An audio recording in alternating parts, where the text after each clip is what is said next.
Hello, and welcome to Metaviews.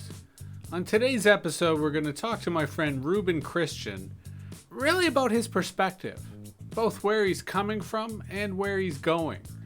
This is a conversation I've been really looking forward to having, but like an idiot, I left my microphone off for the first 5 minutes.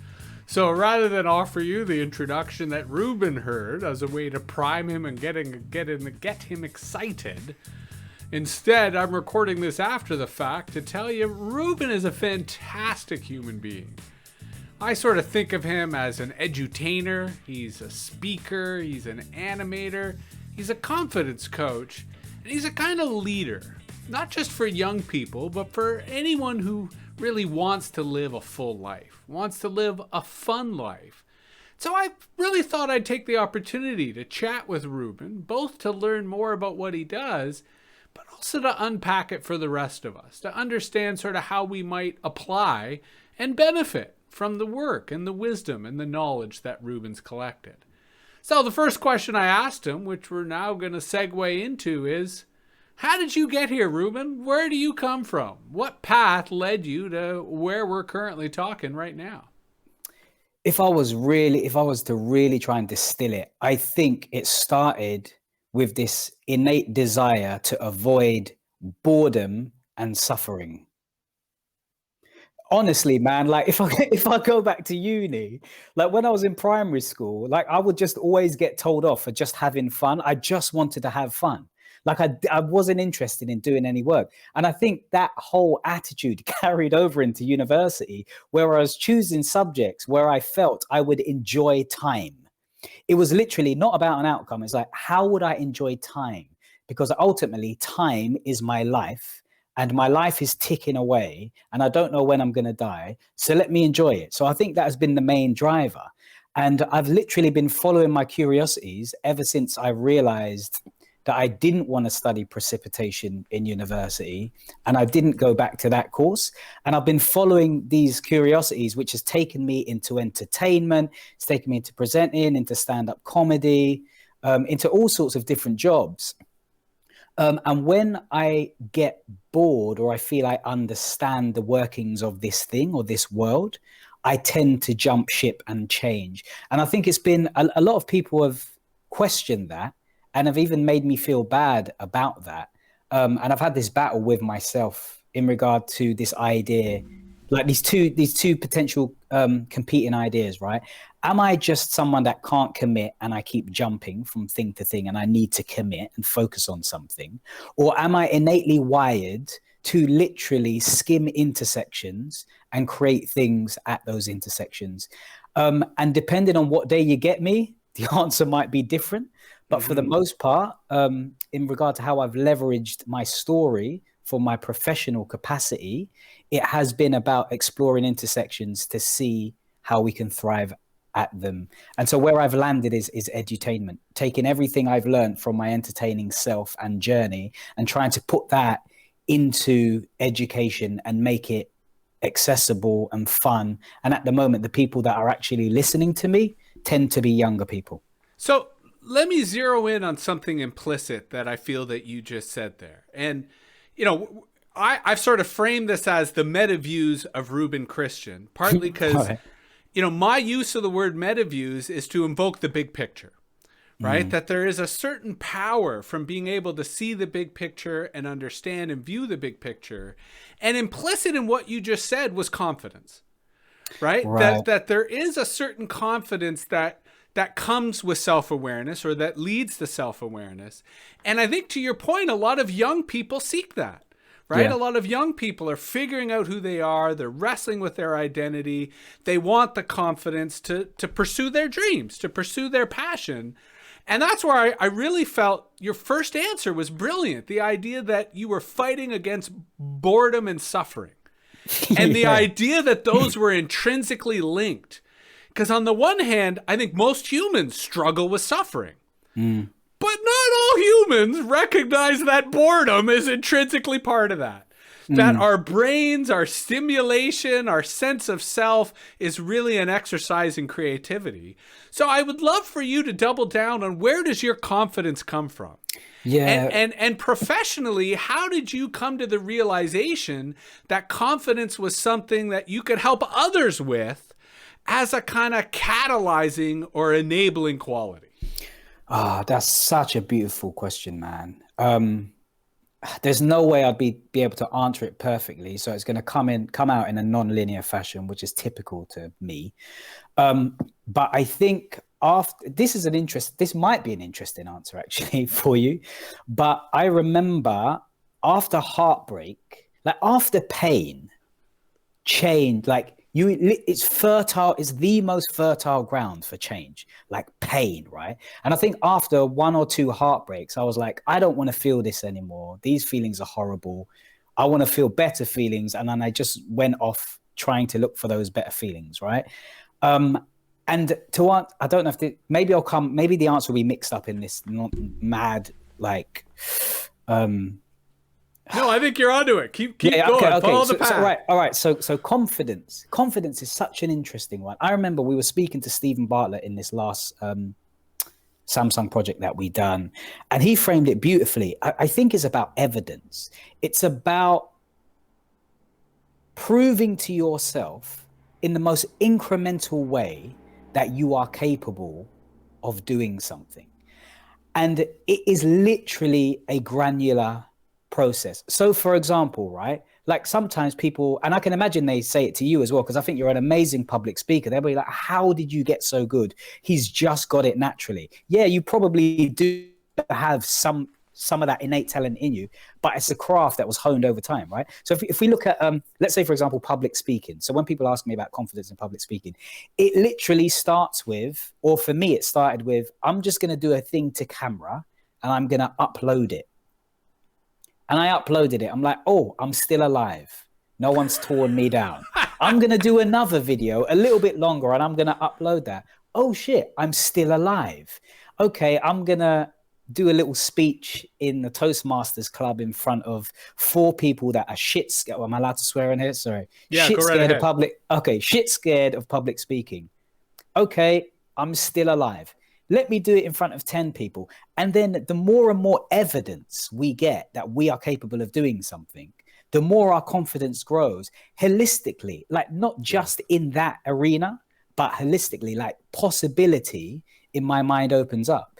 And so as I've attacked these small curiosities attacked fears and leaned into these small curiosities, I've managed to grow my confidence over time. And now I'm at a point where I'm like, I'm fairly, like, I know if I try something and I fail, for the most part, I'll be alive, unless I'm trying to jump off a cliff without a parachute and be the first person to land on my feet. So I think confidence comes from evidence. Yeah, and accomplishment. And I think there's a really interesting feedback loop you just described, where you attempt something, you get a positive reinforcement, you do it again, and you iterate and you get better. Because when you were describing that, I sort of had a flashback to a period maybe 10 years ago where I was in a really deep depression.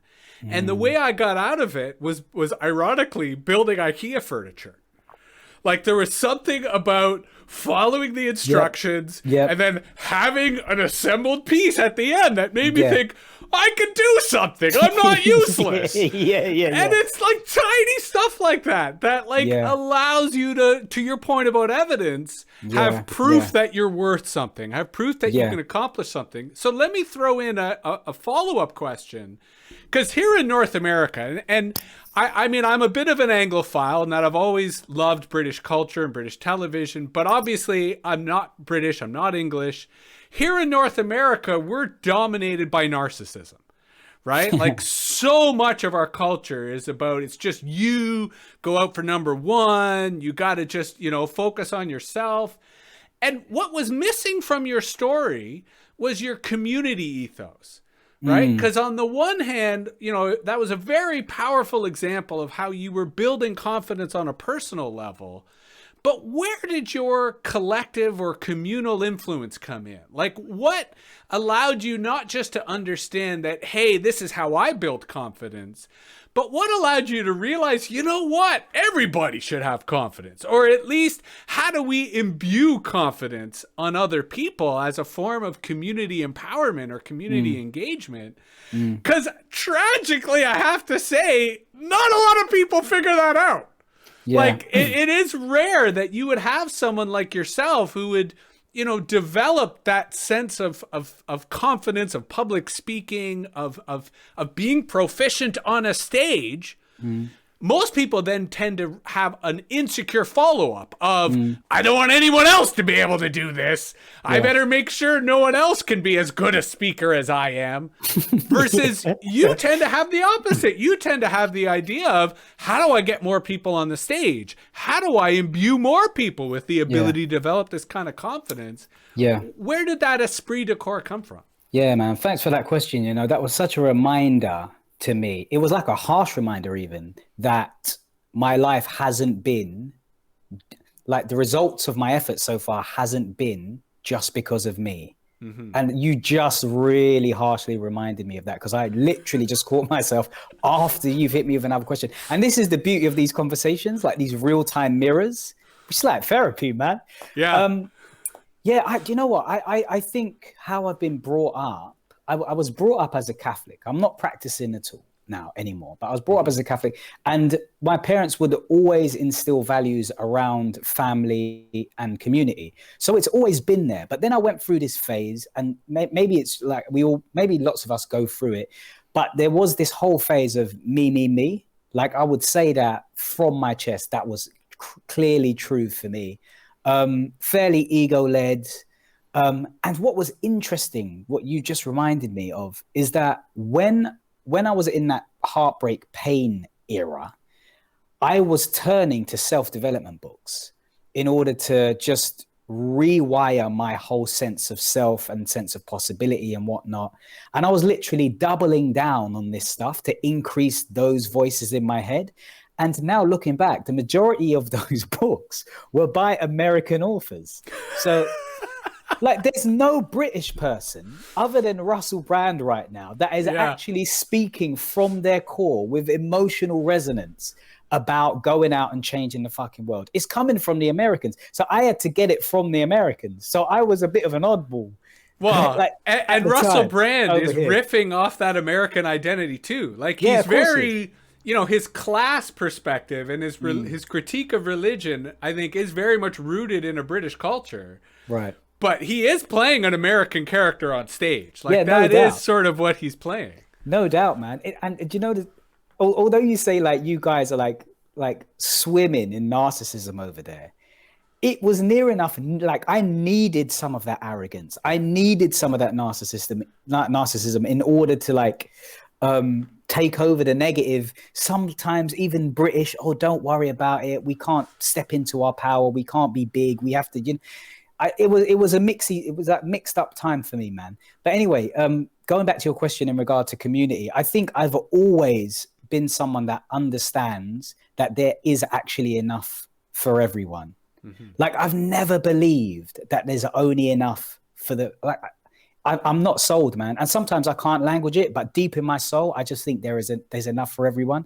And I think I've always been quite inclusive. I've been quite a social person in my circles where I'm trying to get everyone together to experience joy. This focus on joy and connectedness, for some reason, is just a massive part of who I am, and it hasn't gone away. And so with the work I do at the moment, I'm like, okay, you've done this well, great. You've done this well. Okay, how can you share that with everyone else so that we can all move through together? Because at the end of the day, who the hell wants to live by themselves and just have joy by yourself?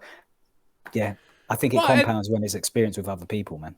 And I think that's the paradox of narcissism, that on the one hand, it is totally a myth. Like, we as humans have evolved to be social, to live socially, right? Like, I like to argue there's no such thing as an individual, because even as a human being, we're comprised of billions of bacteria that allow us to live. So there's an inherent social dynamic. But you also touched upon the paradox that sometimes there is a need for that confidence, even arrogance, so that as individuals, we find our self-expression, we find our source of creativity. So let me take all that and wrap it up into a completely different direction, as well as empower you to at any point take a tangent or wherever you want to go. But let's try to center this in the present as a way of trying to move us to the future. What would an ideal, and by ideal, I mean it's okay if it's never actually happened. What is an ideal day for Reuben? Like if you were to take a moment to kind of construct what to you would be a perfect day in present tense, meaning like you can't imagine stuff you don't have, you can't imagine things that you couldn't do. This is all the practical, but the imagined, the ideal. What is an ideal day for Reuben? Oh, do you know what? When you asked me the question, I literally searched on my computer and I've pulled up an article because we've done this as an exercise. I was on a 6 months peer-to-peer, adult peer-to-peer learning marathon with some amazing souls. And and everyone was designing their workshops. And one of the workshops was that exact question. What is an ideal day? And we literally had 5 minutes to just kill the sensor and just come up with the ideal day. And I've got it written down. Do you mind if I read this out verbatim? Please, this is perfect. Okay. A day in the life of future me, or let's call it an ideal day in the life of future me. 8 a.m. Alarm goes off. Fuck that. I turn it off. Sorry, babe. Back to sleep. Wake up a little later, brush my teeth, have a quick wash, back into bed. She does the same. We play around and laugh about idiocy. We do the damn thing. Do the damn thing means, enjoy each other's bodies. We rest. We go again. We bathe together. 11 a.m. We order breakfast at an outdoor cafe. It's warm. We laugh. We have a very deep and honest chat. It sparks new insights and makes me think more about life. Our respect for each other grows. We feel safe. We go back home. We do the damn thing. We bathe. We laugh. We both leave for work. 1 p.m. I ride to work on the motorcycle. It's warm and roads are clear. There's hardly any traffic. I take the wide road routes with lots of big turns. I'm fully present. I arrive at work and the team are laughing amongst themselves. They start making jokes at my expense and I laugh. I give them a taste of their own medicine. It's a battle of wits for 5 minutes. I lose horrendously as usual. I'm nearly done. Someone says or does something so outrageous and we all have a laugh attack. Then we crack on with idea generation and start making the thing together. Everyone in the group feels valued. There are so many funny, quotable moments experienced during the process. We create some really odd but original things that bring a lot of people joy. It's now 6 p.m. It's still warm. My good friends and I meet for dinner at a restaurant with a warm, youthful energy. We laugh a lot. Someone's the butt of the jokes, but they're laughing harder at themselves than the rest of us.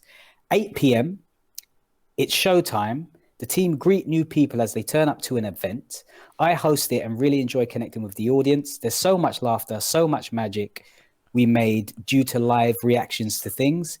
The team's new ideas really worked, and we all make mental notes on how to improve the experience. The whole team are excited about the future, and after the show/event, people approach me or another member of the team and express their gratitude for how our work really helped them when they needed it. 11 p.m., we go home together, reminiscing on the experience. We tease each other and laugh a lot. We get home, take a shower. We light up something and smoke it together. We do the damn thing. We shower, we fall asleep, and I get back to my book. I mean, that is the initial day. And when I was reflecting on it, I realized how much I had both me time, both two people time, and then both community, but value put into it. So, I mean, if that answers your question, I don't know, but that's my answer. That was fantastic. And it's impressive that you had that answer prepared. The quick follow-up question is, how often do you reference that? Right? Like, was that an act of creation in the sense that creating it helped you focus on that? Yeah. And has it become a reference point? Yeah. Okay. So it is kind of a reference point, and I have been taking notes. I've been writing letters to myself for over a decade now. You know, like people journal, right? Yeah. Yeah, I've got little notes in my Evernote for every single emotion and every single like hard time or great time. And when I'm feeling it, I write back in it. And then sometimes when I've got free time and I'm feeling inspired, I go and reflect on it. And for me, that's constantly giving me data about my inner weather, my inner climate. And once I'm able to systematically go through that, I can start seeing the patterns, and it comes clear as day, like the things I need to do in accordance to what I believe is my higher self. Well, in part because, you know, the thing that I heard screaming in that story or in that depiction was your body, right? Like your physical body was the through line of that story. And I don't mean that in terms of the sex and the showering, but I mean that in terms of the motorcycle. Like for me, when I'm on my motorcycle, that's when you ride as well. I didn't even know. And so that's when I'm most meditative, right? And I've thought about it in that on the one hand, I have to be paying attention or else I will die. Utter presence. Right? But on the other hand, that frees up my brain in a way that I feel like my body is one with the bike. My body and bike are one with my surroundings, right? My situational awareness is so in tune that I consider my motorcycling meditation. And it is those moments when I'm most centered in my body. And so I felt, and even at the end of your day, being on stage and communing with the audience, right? The through line of that was you centered in your body and you living your life through your body, which is I think is profound, because I think that is what many of us are returning to as a result of the internet. Right? Digital technology, the internet, it's allowing us to travel space and time instantly, as we're doing now, right? Because you're in London, I'm in the Ottawa Valley, and yet here we are. And yet that is causing us more and more to come back to our bodies and think about our bodies and think about how essential our bodies are in terms of the role that they play. So I don't want to get into the future part, but I want to take a moment in the present. To what extent is your physical self central to who you currently are? And let me rephrase that as a question I had already planned to ask, and this seems like a good way to ask it. I started our conversation today by trying to provoke you into thinking of yourself as a futurist. And the reason I did that is because I see in you a community leader. I see in you a natural kind of political leader. And so to what extent do you see yourself as a knowledge professional? And to what extent do you see yourself as an intellectual, in the sense that part of what you do for a living is move knowledge, right? Maybe that's knowledge around communicating and speaking. Maybe that's knowledge around facilitating and public speaking. Or maybe that's knowledge around what it takes to be confident and what it takes to, allow someone to actualize their potential and sort of be the person they want to be. So have you ever thought of yourself as a knowledge professional? Do you think of yourself as someone who works with their head? Or do you think of yourself as someone who works with their body? Or is that an arbitrary distinction? And I say this because I'm kind of combining two of my agendas. On my one hand, I wanted to sort of get you thinking about yourself as a knowledge professional. But now in response to your kind of ideal day, I hear Reuben saying, I want to be grounded in my body. And I really want to feel myself as a human being, as rooted in my physical body. How does that correlate to me sort of thinking of you or regarding you as an intellectual? Again, I've thrown like 5 or 6 fastballs and curveballs at you in quick succession, saying, come on, man, take a swing. Yeah, this is your style, man.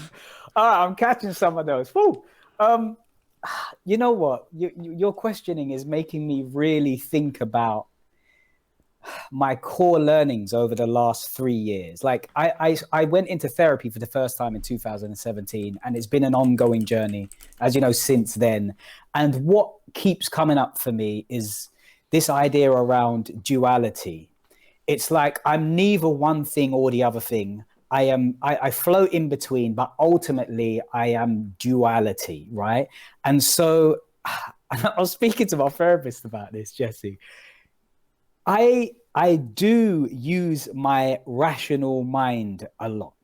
Like I've got some friends that work in academia, one in particular, and she says, you claim to be an artist and an emotionally led creative person, but I think you're also an intellectual. And I'm like, nah, because in our tribe of artists, we're like, no, they're the enemy. But really, it is both things, right? I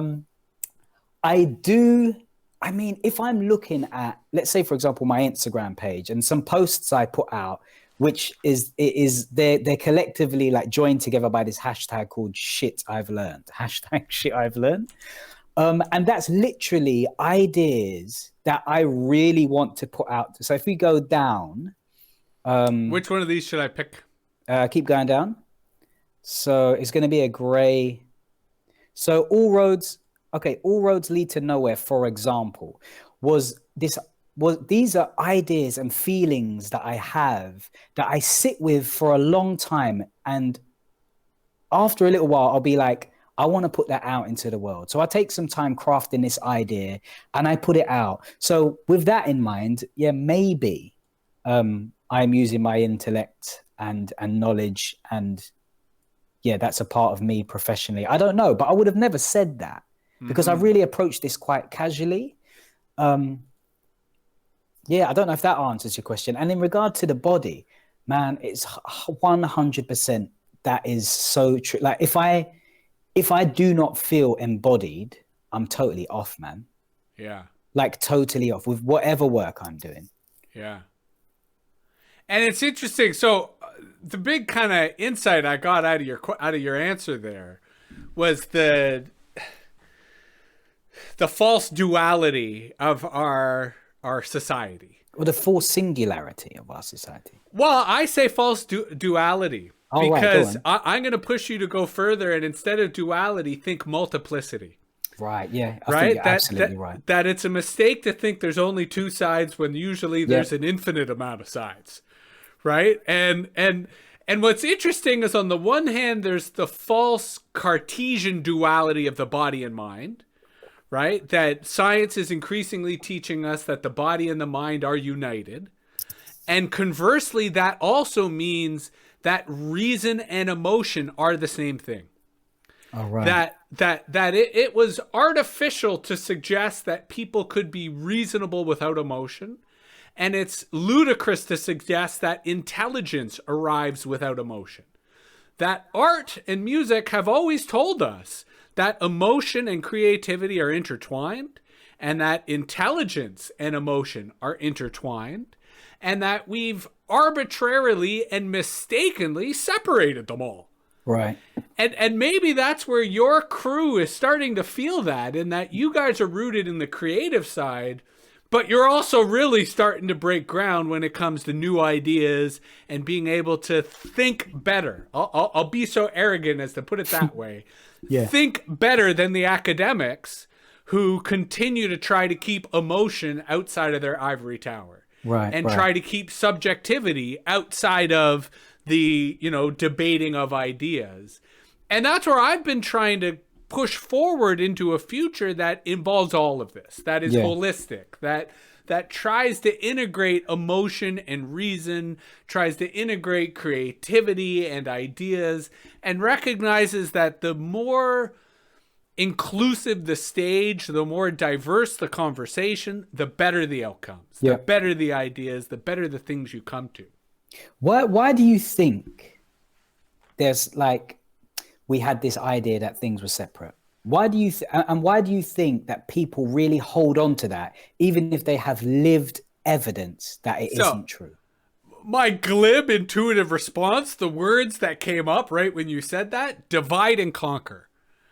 That it's a whole lot easier to contain and control a population if you separate them, right? And in particular, if we bring it back to my original question to you, if we assume that there is intelligent people out there who think for themselves, who are scientists, who are artists, who are theorists, who are all sorts, that if they start talking to each other, they're going to find a better way to live. Yeah, 100%. And it's probably not going to be the way we're currently living right now. Yeah, 100. And that's a threat to the status quo. Yeah. Right? So that, to me, is the argument as to why we should be having these conversations Is and this comparing notes. Is Go this ahead. why you throw the dinner parties? Yes, 100%. Yeah. Right? You gotta get different people together, and the dinner parties are about breaking bread, to bring it back to the body. Yeah. There's an intimacy in food. There's an intimacy in eating, like yeah. There's an intentionality as well, isn't there? And a messiness. Like spilling food on yourself, right? And like, like all of that. Like and there's something to being intoxicated, whether it's the food, whether it's the booze, whether it's the weed, there's something that brings out our humanity. And during the pandemic, I've been wrestling with how do we do that in virtual environments? And that's been partly my experiments with Twitch and Discord. And let me bring it back, because we are kind of almost running out of time, because I do try to keep these, within our attention deficit society constraints. But, which is what now, an hour? Yes, max hour, but I sometimes even try to get it shorter. But I want to talk about where we met in terms of the last year it was not a school. This year it's Solve for Tomorrow. And I don't mean in terms of the literal project, but I mean... I think there has been a mutual admiration between us, because we do share a kind of hope for the future. We do share this kind of, if we can really leverage the passion and creativity of young people, then holy shit, anything is possible. Yeah. So a twofold question. Why do you have, where is your hope for the future derived? I may have just answered that already.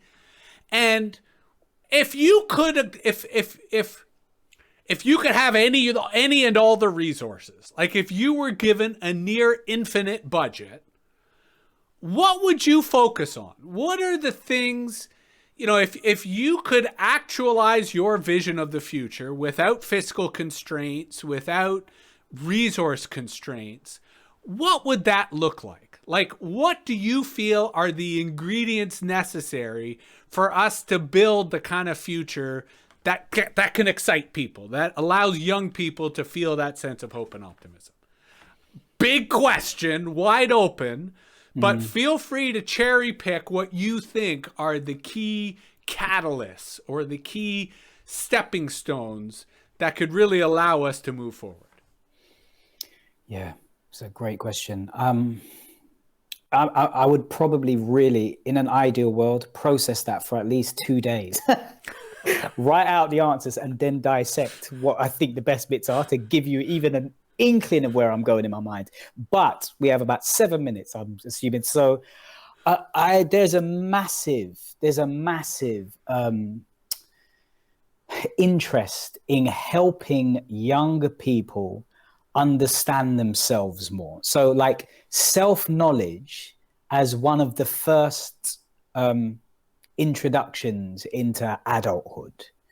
And also a massive focus on emotional literacy, because I think once we get a little bit better at those things, we can start seeing our shared humanity clearer and earlier, and we can start making decisions based on that as a key focus above everything else. And I think that's where, if I was to try to distill it, that's where my hope lies. And the work and that hope that we become more emotionally literate, more compassionate, more focused on presence over outcome and future.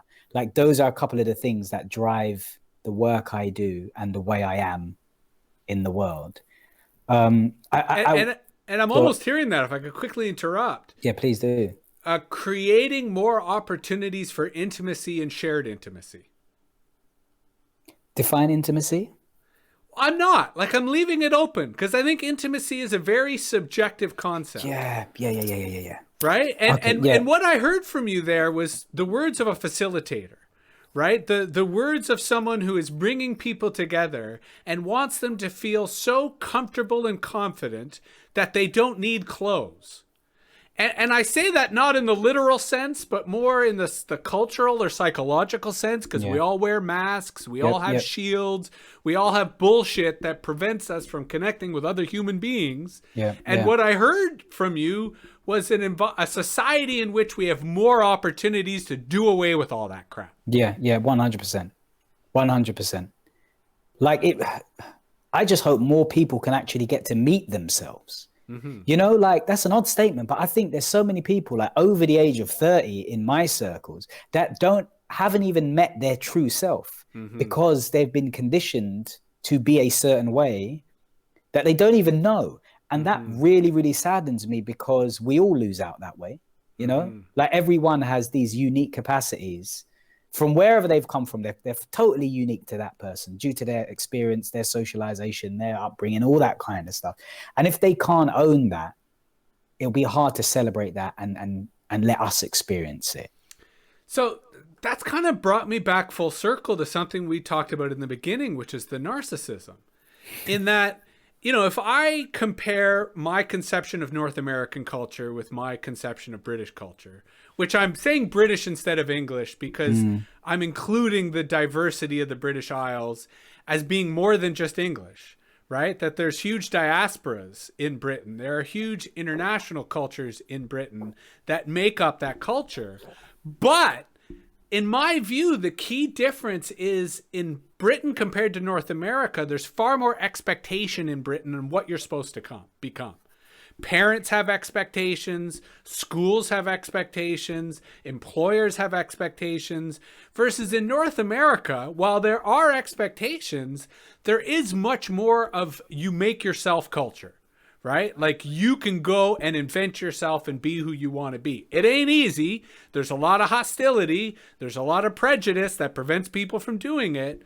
But it does strike me that in Britain, there is a much more constraints and much more imposition on people on who they're supposed to be and less opportunity for them to explore who they want to be and get to know themselves. Yeah. Am I correct in sort of reading that? I feel that to be correct from my experience. Yeah. And I what, wonder why. I can't answer. I was going to even ask you. I mean, why are we like this, man? For me, the obvious or easy answer is monarchy and class, right? That there is literally a social system. Like if you go to a certain school, you're going to have access to certain opportunities that if you didn't go to Eton, you just don't have. Correct. And to me, that is so blatantly ludicrous and absurd but America has the same thing. If you go to Harvard, right, it's the same effect. So North Americans like to pretend that we don't have a class society. We do. It's just not as rigidly pronounced. Yeah. So again, bring it back to the future. What are the measures that you aspire to, that you would like to see, that collaboratively we as cultures across the pond could work on to counter this? To make it easier for adults to figure out who they are, to make it easier for young people to not feel the weight of their parents' expectations and instead explore whoever it is that they want to be. What can we do as facilitators? What can we do as edutainers to help enable that kind of culture? Yeah, I think two things come to mind straight away. Number one is just facilitate more sensitive vertical conversations between generations. Yeah. So like on our podcast, What is This Behavior, which is we speak to South Asian people across the world that are going against the grain. We bring this up a lot. Like there's so much confusion and conflict between generations because they don't actually speak. They don't talk about their trauma. They don't talk about their lived experience. More of those, again, will just reveal shared humanity. So that's really, really helpful. And we can work towards the things we all need to work towards. And then also, I mean, I think you and I and a lot of people we know are doing this. So I'm proud to be part of the tribe that is doing this, but facilitating peer-to-peer learning systems, like teaching people how to learn together, how to problem solve together, like teaching them to be collectively malleable and resilient will be super, super helpful for the future, I think. Yeah. And also, you know what? Teaching people, younger people especially, to question everything. Yeah. Like I mean, it's laborious when Yeah. sometimes you just want to bury your head in the sand, you know what I mean, and just stay ignorant. But there comes a time when shit hits the fan and you need to start questioning things. And if we got better at that and owning our decisions, yeah, that could be helpful, I think.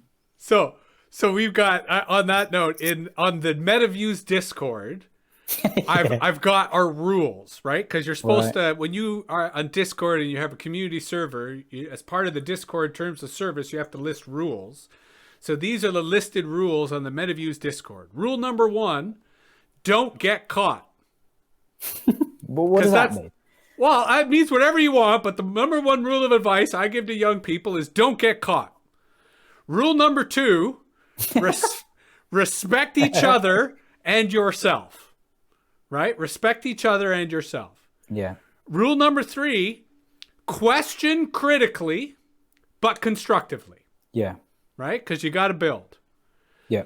Number 4: regularly express gratitude somewhere. 100%. Love that one. And then number 5: be cool. Oh, be cool. What is Yeah. cool here? Are we talking about you blacked out shades cool or just calm? It's all of the above. These are all subjective, right? Yeah. People will interpret these rules accordingly. And if they want to defend themselves based on their own subjective interpretation of those rules, right? But it strikes me that we're not providing an up-to-date moral framework for young people to navigate our world, because they're facing conflicts and they're facing cultural challenges that our existing culture doesn't prepare them for. And that's where I think your point about question everything is profound. And I also think your general advice around emotional literacy and emotional understanding is essential to that. Yeah. Because I think that's where older generations have kind of failed us, that they haven't provided that.